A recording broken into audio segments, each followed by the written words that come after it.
NHL Today, right here on SportsGrid. Mike Carver here with you, our weekly look around the National Hockey League. Of course, we have hit the summer months. Signings have all pretty much taken place. You get a spare, useless trade every now and then. Nobody actually matters, but we are going to start looking at lots of stuff for next season, ramping up, etc., etc., etc. here on NHL Today. Joining us today, always good to have gentleman George with us. Blue Line Kurtz, George Kurtz with us today on NHL Today. Hi, George. How are you? Well, first off, as far as meaningless trades, I have Ryan Reeves on line one for you. He'd like to have a little chat about meaningless trades as he goes to Anaheim yesterday from Toronto. I guess Anaheim's building up. They want protection, Mike. They want protection. They want, it was San Jose, wasn't it? Just San Jose for Ryan Reeves to the Sharks. Yeah, that's how meaningless it was. I didn't know what team he got traded to. You see, but you know what? California team, Sharks, Ducks, it's all the same. And Ryan Reeves goes there from Toronto. Which one was lower on the scale for you, George? Reeves to San Jose or Matt Dumba to the Pittsburgh Penguins for a 2028 second round pick? That was the other one. Well, but the Dumba was once a good player, all right? We had hopes for Dumba at one point that he was going to be a top pair defenseman. Didn't work out here. Stars only dealt him to get under the cap. Right, I think he was making 3.75, so they needed to get under that cap. Now they're actually a couple of million under now. So as for lower, the Reeves deal is lower because let's face it, in today's NHL, this is not the NHL of the 90s or the 80s or before that where you wanted someone like that, right? Yeah. I mean, how many fights do we get, Mike? I mean, we don't even get one a game anymore. No. So I don't know what purpose he serves there, but maybe they do want someone to protect Celebrini, protect Misa. I do sort of understand it, and they feel they need someone, an enforcer on the ice to keep other teams in check. So maybe he does have a use. Maybe he does. And Dumba didn't even play. He was scratched for every playoff game for Dallas this past playoff. Didn't play in one playoff game, Matt Dumba. So at least he goes there now, Pittsburgh, and he'll be a part of trying to lose. Which is what everybody. They're trying to lose for the McKenna kid who's going to Penn State. That is all that the Penguins are trying to do at this point. There he is, Gavin McKenna is going to go to Penn State, and he's going to play there. God bless and good luck to him. Now that everything's kind of in the books, George, in terms of people that matter. Really, on last week's show, the only guy that was left out there was Ehlers, and he ended up signing probably an hour after we did the show. But now that we know where pretty much everybody is, let's look at the big board one time, and then I've got some awards for you this week for the first time. We'll glance at those on NHL Today. And sure enough, the Panthers at the top of the board here, anywhere between 550 and 7-1, depending on where you shop. Avalanche, Oilers, Golden Knights, of course, they had a big offseason. And then the Hurricanes. I'm just glad the Hurricanes finally aren't one of the top 2 or 3 teams anymore, George, even after signing Ehlers. Yeah, I think we talked about this last week, right? I don't understand why the Hurricanes were so highly favored. I mean, did we not watch the playoffs where the Panthers were just, literally, they were playing with their food. Right, the Canes had no chance against the Panthers, none, and I don't think Ehlers changes all that much. I think he's really, he's like the final piece for a really good team, but he's not a star. He's certainly not a superstar here. He'll help, no doubt here, but he's not that going to be that guy. Final piece now. They're really going to go for it. I didn't understand that at all here. Listen, I like the Canes. Maybe they'll win the division again. They'll certainly make the playoffs here. I still don't think they're going very far. I don't think they're better than Florida. I don't think I'm not so sure they're better than Tampa Bay. I think a healthy Devils team is a pretty good team as well here. So maybe Washington just need a little seasoning. I would put Carolina above Washington, but maybe Washington just need a little playoffs for 1 year, a little seasoning here, then they go for it. But I would put Canes no better than third for me in the Eastern Conference. Yeah, I agree with that. And look, I'm not sure Washington will have the same type of year. They were a very good team, obviously, this year, but I'm not sure. I think a lot of that was fueled with the Ovi stuff. And him going for the record. I think that there was a lot of other outside factors at work, little magic carpet ride for Washington. Not sure they'll get the same thing as we go into next year. All right, this is the first time on NHL Today, George, that we're going to take a look at some of the awards. And look, they've already got pretty much all of them up in terms of the odds. And we'll start at the top, which is the Hart Trophy, MVP, of course, for anybody who's a novice to the NHL. And you do have a lot of the usual suspects, George, near the top of the board. Of course, Connor McDavid is going to be the favorite before any season. Last year, he missed a lot of games, which is what really kind of put him out of the mix there. But McDavid, McKinnon, Kucherov, Draisaitl, Kaprizov, who had a great first 2.5 months of last season. He was up actually as a favorite for this, and then he got hurt and missed a ton of time. And then you'll always see Austin Matthews kind of hanging around the top of that board also, George. Yeah, Matthews has the wrist problem, right? That wrist bothered him most, if not all, of last season. The shot just wasn't the same as it used to be. Still effective, but not Austin Matthews here. Or listen, we can go with any one of these guys. All right, we know McDavid's the best player in the NHL, but he also gets banged up quite a bit. He's got Draisaitl there, too, that could take away some votes. I thought Draisaitl should have won it this year with what he did there.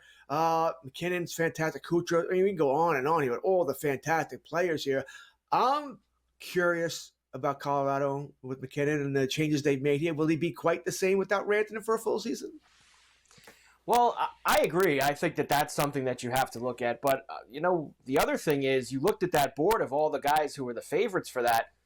The guy who won isn't on that board. Who won the Hart Trophy this past season, which, of course, was Connor Hellebuck. I still don't exactly know, George, how he won the Hart. I get it. Winnipeg had a great year. I'm not a fan. We've probably discussed this already, me and you. I don't like giving goalies the Hart. They have an award. It's the Vezina. And he won that. But he also gets the Hart Trophy. He is 30-1, Connor Hellebuck, in the preseason to win the Hart. But there are names even below that, George, that, they're kind of intriguing, a few of them. Like Marner in Vegas now. Will he get a little extra gas if he has a big, massive 110-point season and Vegas finishes first in the West? It's 50-1, Mitch Marner to win the Hart Trophy. It seems like not a bad preseason stash away to maybe have a guy like that. My problem with this is usually when a player moves on, right, it's going to take a little bit for him to adjust. All right, I was going to take 2 months, and also, let's face it, Vegas is not the kind of offensive team that Toronto is.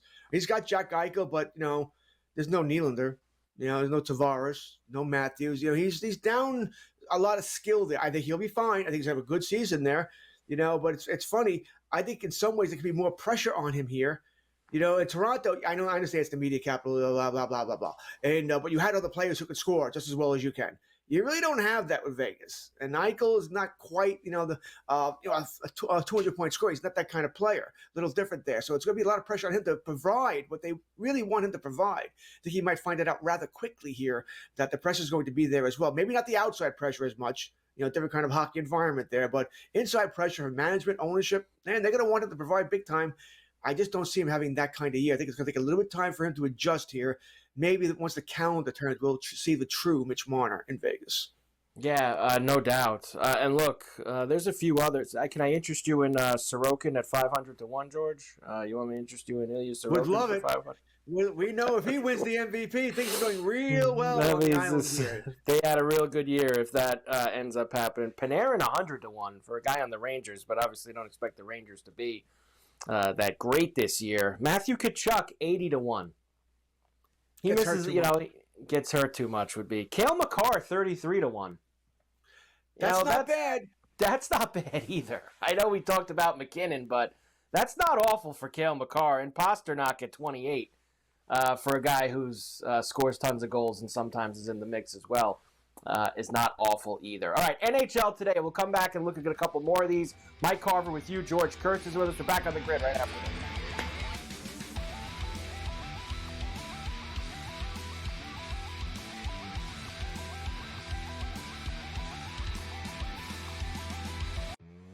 That is the idea. It really is for In-Game Live. You said it. The home team, who's a double-digit or close to it anyway, favorite, and get off to a bad start and actually have them trailing by 5, 6, 7 to the point where you get it at Pick'em. And I don't know how many times. I'd like to know a stat of how many times a team that's been favored by double digits, trailed by double digits, and actually won the game. I bet it's a lot. In-game live only on SportsGrid. You've got issues up and down here. The bullpen is falling apart, to put it nicely. And have you seen the schedule for the Yankees for the rest of the month of July here? We have Seattle, then we have the Cubs, then you have Atlanta, then you have Toronto again in Toronto. That really didn't go all that well this week. And then you have Philadelphia and Tampa. Good luck to the Yankees in July here. Pharrell Coast to Coast, only on SportsGrid. They're still trying to throw Dalton Knecht's name in trades, and I don't even know if he's viewed as a positive asset still. And that's a crazy thing. Dalton Knecht, if you look at FanDuel, Dalton Knecht 20-plus points at plus 120. He's giving you no indication that he's that right there. I mean, Kevin, I would be more likely if we knew we were going to get the minutes. Bronny James, 10-plus points at plus 118. Game time decisions, only on SportsGrid. Time for the Blue Jays to really make another addition at the deadline. They just got Max Scherzer back. Can they get another pitcher to help out with the pitching staff, which I still think is their biggest issue? They're looking to be in a good spot right now. And also, Tom, like just the evolution of handicapping, right? Early in the season, like, I don't want to take this Blue Jays lineup. Like, it's really bad. Now, the past couple weeks, like, every day I'm looking at the Blue Jays going like, ooh, team total, RBI chances, guys that weren't household names at the beginning of the year. Pro Baseball Today, only on SportsGrid.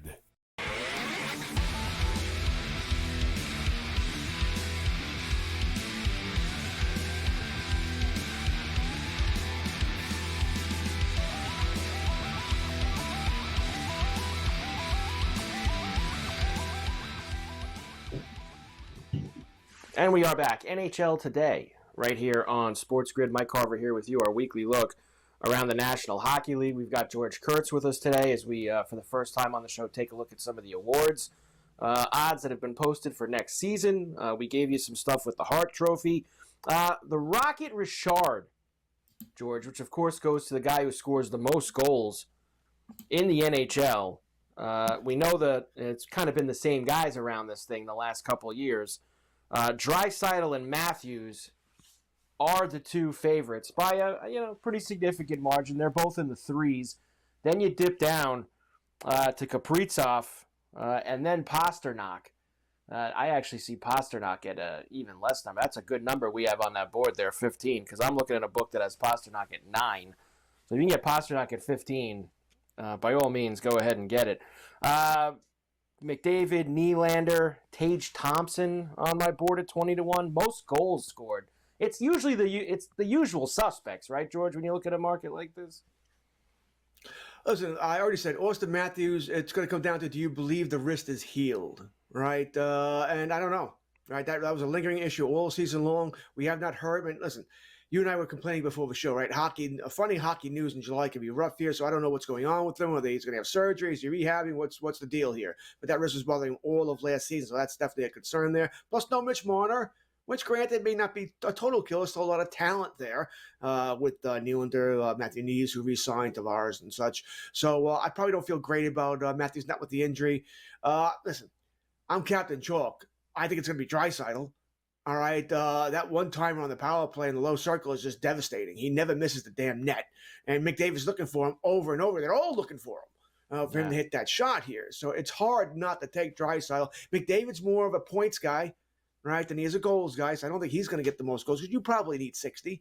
You and I were already talking of Ovechkin. Okay, they had a magical year, but that's not happening again. So he's not going to have that kind of year. No. And once again, McKinnon's a lot of points guys. Kucherov, they're sort of a mixture of both.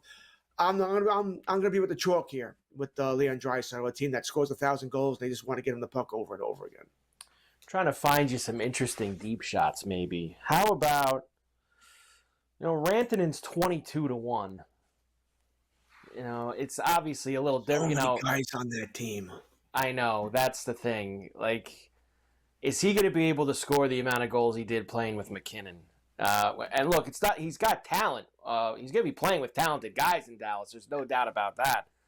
But it's just a different structure. And you got a new coach coming in. The whole thing could change around, honestly, in Dallas. Jake Gensel, 60-1.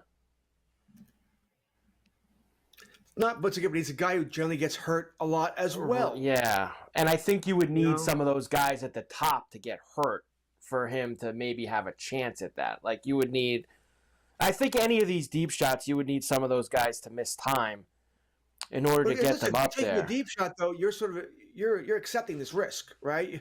You're accepting the risk. Okay, I need Gensel to play 75, 77 games, and I need other guys not to have down years or get hurt. So you're accepting that. Gensel, by the way, he did play 80 games last year, and even his injury, he has an injury history, but his last 4 years, he's averaging about 75 games. That's not terrible here, but he's also averaging about 40 goals. And he's going to need to bring that up about 25% to even have a shot at this. He may need to bring that up 50% to get 60. So I don't like my chances here again. So, but at 60-1, like I said, you're accepting the risk. You're going for the odds. Right. And look, everybody else is real deep. I mean, I know I go back to Panarin because I feel like Panarin's numbers were in the same range, George, as some of these other guys. Like Panarin is 100-1 to score the most goals. Like, let's say he has a monster year. It's not 300-1, George. I'm sorry, 300-1 for Panarin. It's not a bad dart throw to have if he has a monster year. He had 49 2 years ago. He had 37 last year. 50 is not another realm of possibility here. It's not. All it takes is a little bit of your power play kicks a little bit more for a good stretch. You get, you add a few more here. 300-1 for a guy who you just said can get in the 40s without usually breaking a sweat. Probably, I wouldn't mind that as much as I wouldn't want to root for a Ranger, George, for 6 months. But that's neither here nor there. I'll root for a Ranger for 6 months. Islanders aren't going anywhere this year. I'll root for the Rangers for 6 months. It's going to get me paid for 300-1. You can 300-1. You would. Yeah, damn right. And you'll find a Ranger tomorrow. I'll buy a Rangers jersey. You'll find a Ranger at the top of the Vezina board, too, of course. Yeah. Not the very top, but the second choice. Hellebuck is the favorite for the Vezina. Of course, he's won it this past year, won it a couple times now. Shesterkin, Vasilevsky, Ottinger, Dustin Wolf, who had a good rookie year last year. Logan Thompson, Sorokin, 20-1. Markstrom, Stolars. Hard to crack the top. It's kind of with everything. It's kind of like that in every sport, George, when you get these major awards. Preseason, it's hard to make cases for the deep shots because you just have no idea how it's going to play out. Yeah, Bobrovsky should probably be in there as well. 30-1. I think I would. I mean, that's for a guy who's. I mean, everyone loves playing in Florida. They get everybody back here. I mean, they didn't lose anybody. It's a damn good team again. So I wouldn't want to take a shot at Bobrovsky. Hellebuck, we all know it's a Dallas Cowboys. Great regular season. We'll see what he does in the playoffs. Can't seem to perform there. We'll see if he can get over that hump. I kind of wonder is this finally going to be the year for Jaco? You're finally going to get this guy to. When he first got called up, if you would have watched Rage, Gabe and I were like crying because we were betting on the other team, and this guy was so good that nobody could beat him. All right, and now we haven't really seen. He's been good, but not great. I just wonder if we can finally get that great year out of him. I do expect the Stars to be a damn good team this year. Yeah, and you could see some bounce back with him too. The way the season ended, especially it didn't end very well for him. And now the other guy's out of town, so maybe he can go and make that happen. Yeah, there's some. I think Bobrovsky's the best deep shot at 30. If I had Montembeault from Montreal at 40-1, Demko from Vancouver at 40-1, maybe. Couple interesting. Can't stay healthy. Yeah. Montembeault. Listen, I like the Montreal Canadiens. Not so sure. I think the goalie's the weakest part of the team. Might be. George, we will, because I have some awards left and there's only one more short segment, we're going to keep George for the bonus ball today on NHL Today. That's right, the bonus ball. We'll come back, NHL Today on the Grid right after this.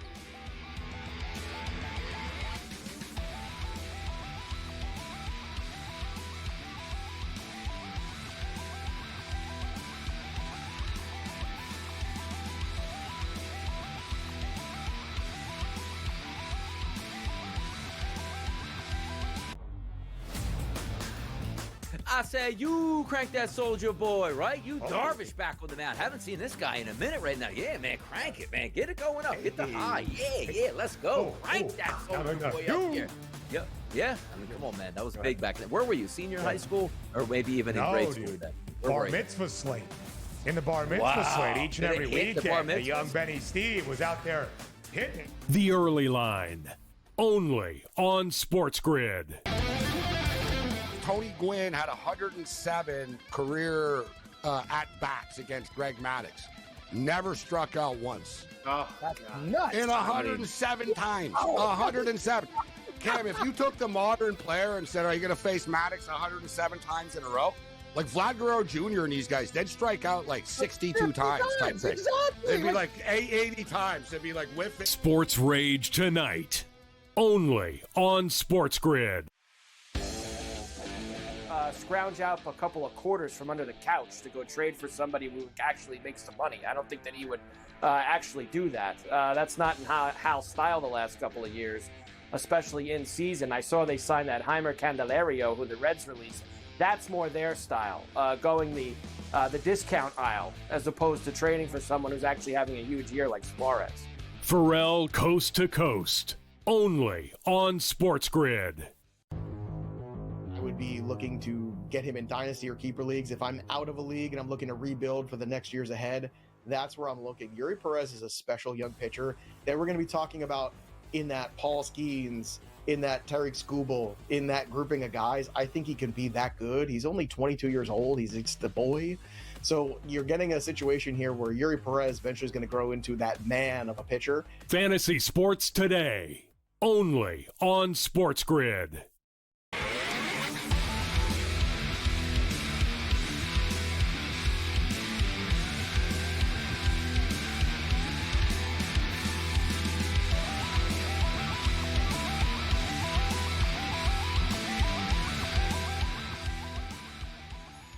And we are back. NHL Today, right here on SportsGrid. Mike Carver here with you, our weekly look around the National Hockey League. George Kurtz is with us today as we're getting our first look at some of these NHL award markets for next season.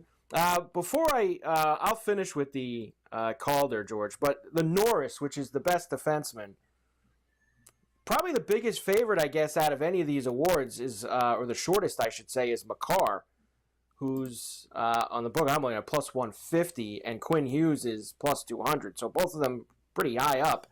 And then a big gap before you get to the Werenskis and the Bouchards and the Adam Foxes, Rasmus Dahlin, etc. But there you see it. Makar and Hughes, George, right out of the gate, obviously the two big choices. Yeah, this award annoys me sometimes because it's really not the best defenseman. It's the best scoring defenseman is what it's come down to. But hey, it is what it is. We know that going in, right? So at least we don't have to worry about some of the smaller names who don't score as many points. You know, it's all the popular guys here. It's hard not to like Quinn Hughes, who's going to end up being a Devil, by the way. That's going to happen eventually this year, next year, whatever it might happen. Those brothers are going to play together. All right, Makar, yeah, I like Makar. Bouchard gets a lot of pub there because of that shot, and he plays in that power play, and he's with McDavid, with Drysdale. I kind of like Bouchard maybe to break that, as far as the guy who is a name but not the name. I do wonder if he could be that guy this year because he's going to score 20-plus goals. Yeah, that's possible because I think you're right. You said how this award annoys you most of the time. It annoys me like all the time because all this award is who scores the most points as a defenseman. Like who's the most outstanding offensive defensive player. That's what it is. There is no lick of defensive metrics that get put into winning this award. Right, George? There is. Now, I'm not a fan of plus minus and stuff like that, but there's nothing about, blocking shots or being on ice. There just isn't any of that anymore. It's, look at how many goals and assists this guy's got. I mean, that's why Adam Fox won a couple years ago. Guy doesn't play a lick of defense, and he won the Norris that year. It's a lazy award. It's a lazy award. They don't want to do the work. Correct. That's precisely what it is. Like this Hutson that won the Calder for Montreal this past year, he piles up points. He's 30-1. He's a guy that, and if Montreal's going to be good, as we think that they're going to be this year, that's a guy kind of further down the board that I would look at. I don't think I can go further than that. Like, I think Victor Hedman's days are over of winning Norris Awards at 55-1. I just think that they're done. And, Charlie McAvoy, 125-1. Erik Karlsson's definitely finished. Sergachev's it's hard to get past that first group. Like you said, Bouchard with the shot, and playing in Edmonton where he can pile them up is helpful. I think Dahlin's going to win one eventually. He seems like the real deal, George, right? It's just too bad that Buffalo sucks. Like, that's his biggest problem. And that's an issue, right? Because you already mentioned that plus minus probably not going to be too good, right? And they'll look at that. Right. That'll be his negative. But it's funny when you were talking, he's the name that kept going through my head. He was on my fantasy team last year as well, so that helps. But he's like, he's really good, Dahlin. But team, maybe not so much. But they do score a lot of goals there, right? You said Thompson. We talked about him for most goals, and they got some other players there. They theoretically could be up and coming, but that'll be his negative. Sooner or later, I think he'll be there, but not this year. Yeah, not this year at all. As far as the Calder goes, George, obviously you usually see the number one overall pick in this award. Matthew Schaefer is not even on some boards. Now, he is 17, going to be 18, and it seems like he's not going to be with the Islanders next year. But Demidov, the kid from Montreal who came up at the end of last year, or came in the playoffs, whatever it was, plus 190. He is a no doubt about it favorite for this award. Like, almost a big enough favorite, George. It's like don't even play the game's favorite. This kid is. All right, so we're all done. I don't have to worry about it now. It's we just vote on that. I kind of like Misa. Once again, we're assuming we're going to make the team. I like if he's playing with Celebrini too. I mean, that's an interesting time. So he's a player I would be watching there. I like Misa. I agree. That's a guy that I would be looking at too. And listen, there's a lot of names here, guys that haven't gotten to the level yet. You're looking at a lot of hopes and dreams on that list. You saw Demidov a little bit. He's going to be a player. There's no doubt about that. And that's why he's such a huge favorite, but it's very tough. And the Jack Adams, George, to finish with, I like giving it to whoever takes a team that everybody thought was going to suck, but they already have Quenneville as the favorite because I guess they assume he's going to do that with Anaheim. I guess they assume he's going to take Anaheim right out of the gates. Would he get it with his past? I think if it's close, that would hurt him because of what's going on here. But he is a big name, right? A big personality. So yes, kind of. But I do wonder if he's going to get a little negative because of what happened there. George, tremendous job as always. NHL Today, right here on the grid. Great looking at all the awards back on the grid later on next week.